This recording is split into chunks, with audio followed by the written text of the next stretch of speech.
Look out, Pablo. Look out, guys. You need to settle down. Hey, you're about to get run over. Settle it down. You're in my way. So right here is a very dangerous time when they're having so much fun and it's exciting. I want to tell you something that Rick taught me. So even though you can read a lot of the signs, their body language, the ears back and whatnot, just the excitement level, the energy. Listen, I have the goosebumps. Listen, back up. You don't want to turn your back on them, but it doesn't matter because a horse kick to the face is going to hurt as bad as a horse kick to the back. All right, I'm going to drive on out of here. This is a bad situation. I'm going to drive on out of here because this is a bad situation. Because if I was to get out right now with Moo and all this riffraff, I'm setting myself up to get hurt. And I have to remember that. So what I'm going to do is something very, very silly.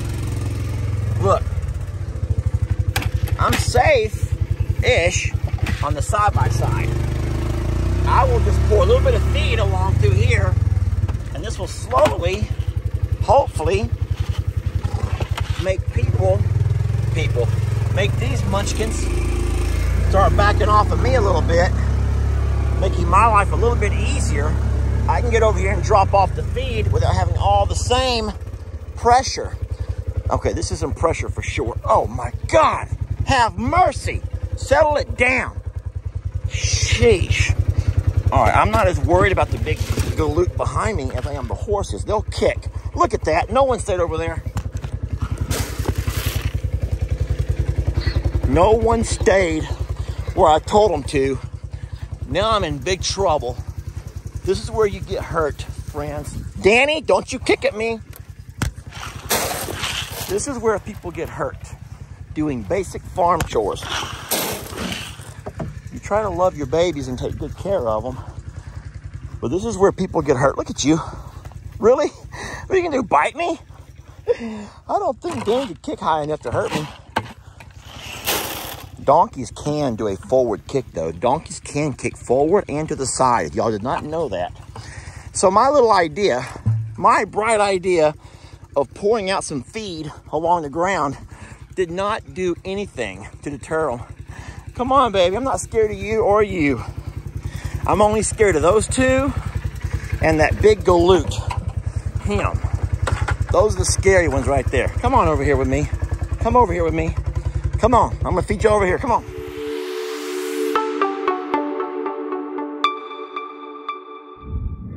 Look at that, how sad. Oh my, did you really just kick at that sweet baby girl?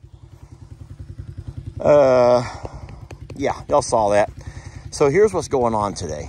You're all saying, Lester, how come they're not eating? Lester, you're not feeding them enough. No, they're not finished. The thing is, they don't like the grain that I gave them. Guys, you know why? Because their bellies are full. Let me say that again. They're mad because I did not give them something they want to have, like a treat. Instead, I gave them grains. And I want y'all to hear me when I say this. There is nothing a man can put into a bag and label it that they're going to need and appreciate more than what they have right here. Okay, maybe not there, but over here in God's greenness.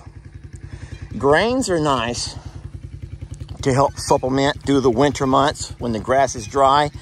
We relied on grains a lot back during the drought before we got any rains, when everything had dried up. But in all honesty, grains, let me turn this off and talk to you for a minute.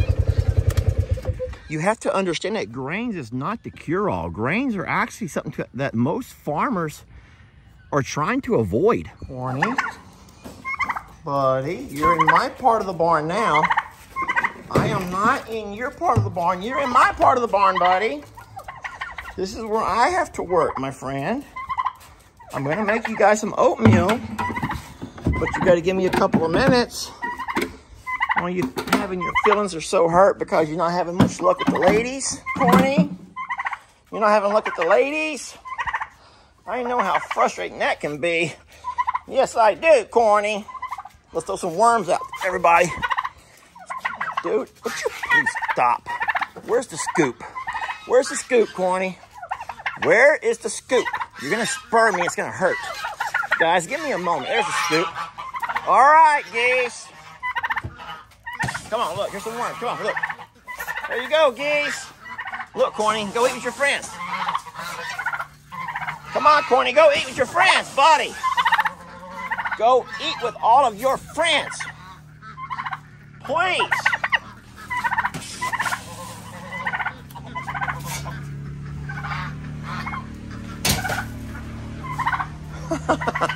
Oh my gosh. Y'all realize that once you fought with an ostrich, a turkey doesn't quite compare to those I've gone up against. No, sir, I love you, but you don't really compare. What am I going to do to get you to get off of me while I feed, though? I do not want to be spurred in the leg. I don't really want to be spurred in the leg. I don't really want to be spurred, Corny. Move. Move. All right, so remember how we talked about dangerous situations, bad spots? I'm in a really bad spot here, and I really can't get out of it until I'm able to drop off some food. Trudy, get out of the bucket. See, now there's gonna be biting going on right there, and I do not want to have my finger amongst all the biting. Trudy, I'll put food into your bowl if you could just give me 30 seconds. There's gonna be more biting going on over here. Biting by a lot of, move, Trudy. There's a lot of biting going on around here. Now there's geese biting going on. More pig biting. A lot of biting. Do y'all see all the biting going on? Look at all the biting. I got yours. Give me a second. Hey, why y'all eating oatmeal? I got worms for you all. There, Trudy. Okay, all the pigs have been fed. Problem is, those geese have taken Ernie. Get out of here, you weirdo. I have brought you delicious worms. Get out of my face. Oh, yeah, big shot. Big man. Ernie, don't eat worms. Come on. Here we go. Come on, Annie. Come on, Annie. Come on, love. Here we go. I feed Annie inside the barn because it's clean in here. This also keeps her away from everybody else. We do not want her around all that riffraff out there. Come on, Ernie. Find him a clean spot. There you go, Ernie.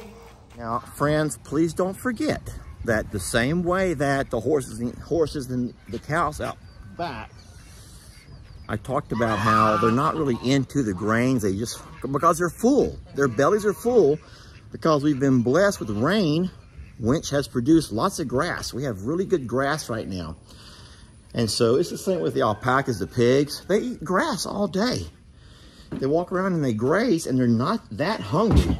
So this feed time with a few grains, a little bit of oatmeal, it's just mostly a social hour. It's like we all look forward to an occasional happy hour, just a social event. And so they also, I want to show you something. All the leftover grains, the worms, the corn on the ground. You saw a little while ago, all of them geese, all those ducks, all those chickens gathered up over here. Yet look where they're going now. Back to scratch. They're going back to scratch, y'all, in the pastures, eating on the grass, the insects. I'm sorry, this corral is not cleaned up. We have to get this thing raked. But I've been busy. I've been very busy. Let me drive over and show y'all. Lester, here you go, tooting your own horn. I'm not tooting my horn. I will say this, Brienne has done all of the painting. I think her and Jake have painted. Jake also set some posts, cleared a fence line.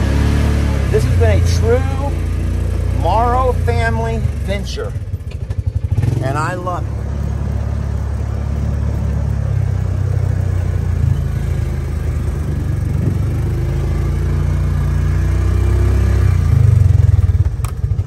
All right, there's the lumber we got delivered yesterday. It looks like Brienne and Jake have gotten all of the front and back of this side painted. I've not watched any videos, y'all. I've been so busy, I don't know who's doing what. But the front over here, this side has been done. Not the back side yet, but the front side. There's Brother Dan. Whoa! All right, Bree has told me to take the walk around. Uncle Dan, that's Bree's dad. He bought him a new hunting rifle. Dan is all into hunting and fishing. He's like Jake. Now, you guys do not accept Jake. Oh, I love Jake, but you guys know that you don't really accept the true Jake, and that's sad for him, because if Jake had his wish, he would spend his time hunting, fishing, trapping, and doing everything outdoors. Jake is a good help around the farm, but Jake is only help, and Jake sees his job around the farm as help. He's helping Lester. He doesn't have a passion for that. Jake's passions, unfortunately, are something that you guys will not accept. If Jake does himself a hunting, trapping, fishing, or outdoorsy video, he gets no views. And obviously, you get no views, you make no money. You make no money, you got to go get a real job. So Bree has actually worked her tail off. She did a lot more than I thought she would in one day. Now, I'm actually very impressed. I will say one thing. This looks like it's poor. This over here warped.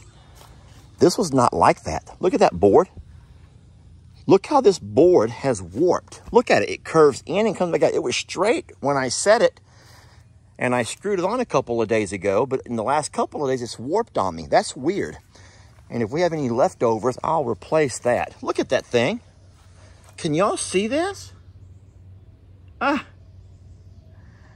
Anyway, lots more to do out here. Let me go up and show you the structure. I set the post on it today. Right, remember, guys, this is Bree's barn. This is Bree's goat shelter. Do not everyone start coming at me for the placement of it. I know a lot of y'all are going to say, oh, no, Lester should go over here.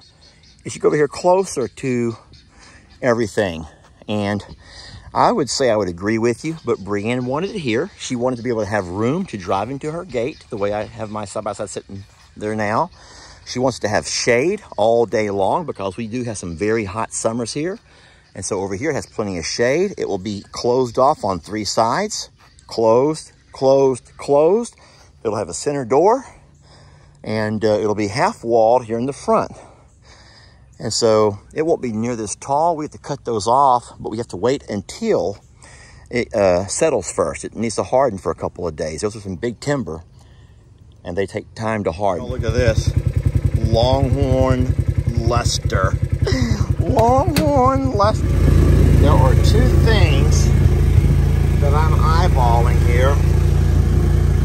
One of them I probably should not open until Jamie gets home. But the other one, that has my name on it. Guys, look at that. That comes from Denmark. This comes from Denmark. Who can say they've ever got... Get out of here. Get on back to Pawpaw's. Get on back to Pawpaw's. Who can say they've ever got anything from Denmark? I got something from Denmark. Oh my God. Let me get my camera in selfie mode. Okay, guys, this comes from Mia. Mia Hansen is all the way over in Denmark. And why in the world would Mia Hansen over in Denmark be sending me a letter? I can't keep leaning over like this. I'm gonna read this sitting down in my side-by-side or standing up alongside the Humvee. There we go. Okay. Oh my gosh, the very first words. You can read this in a video if you want. I do want. Hi, Lester.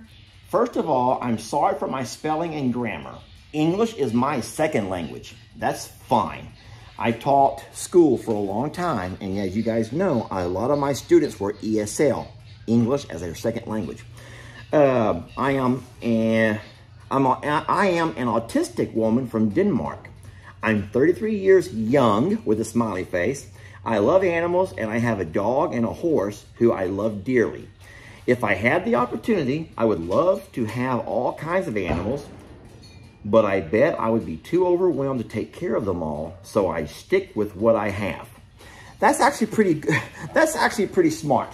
There are a lot of people that have the fantasy. Let me just say fantasy. There might be not. There's probably a better word, but I'll just say fantasy because But you have the fantasy of how it would feel to have and be surrounded by animals. But I will also say that it is very overwhelming, not just with time, but with worry, because there's so many things you have to keep in mind, and it's very expensive. Here we go. I love your videos. I'm looking forward to them every day. If you don't want to read with me, I look forward to them every day. I love the way you always put them first, that their needs come first, no matter what happens. That makes me think you're good people that I would love to spend time with. I would love to come and hang out with you if I ever got the chance. How would anyone ever get over here from Denmark? I hope you got... Boy, there's some shooting going on. Anyways, all I would is to send my love from the cold north of Scandinavia and tell you to keep up the good work and carry on, even if it's hard and a struggle sometimes. Looking forward to your next video in live. Love from Mia Hansen in Denmark. Guys, when I picture Scandinavia, Denmark, I'm straight up thinking Norseman, Viking. You know what I'm saying? That's cool. And I appreciate you taking time to write, number one, sending that, and the sweet compliments, and for you having an appreciation for what we do. But we're blessed. I'll say this, we're very blessed to have you. And folks, to take time and to let us know how much you appreciate what we do. And all of these letters and comments on the videos means so much. Taking the second to hit like lets us know that you saw it, that you were a part of it, you know. And we appreciate that. Taking time to comment on the video, good, bad, or the ugly. Boy, I'm being joined by all kinds of company here. Uncle Dan has gone off to shoot his new rifle, and his dogs are terrified, and they both come over here. I know what you're going to say. Lester, that's Brienne's dog. Lester, one of those is Brienne's dog. And I'll say what I always say. Brienne can call it her dog, but Uncle Dan houses it and feeds it. So when I say Uncle Dan's dogs, it's not to start an argument. Who cares? It's a dog that lives at Uncle Dan's house in Uncle Dan's yard. I don't know where the dog's at now. Nonetheless, Mia, thank you. That's very kind of you. There you go. Such a big dog. Mia, thank you very much. And for all you other folks who take the time and love on us, we appreciate you so very much. So,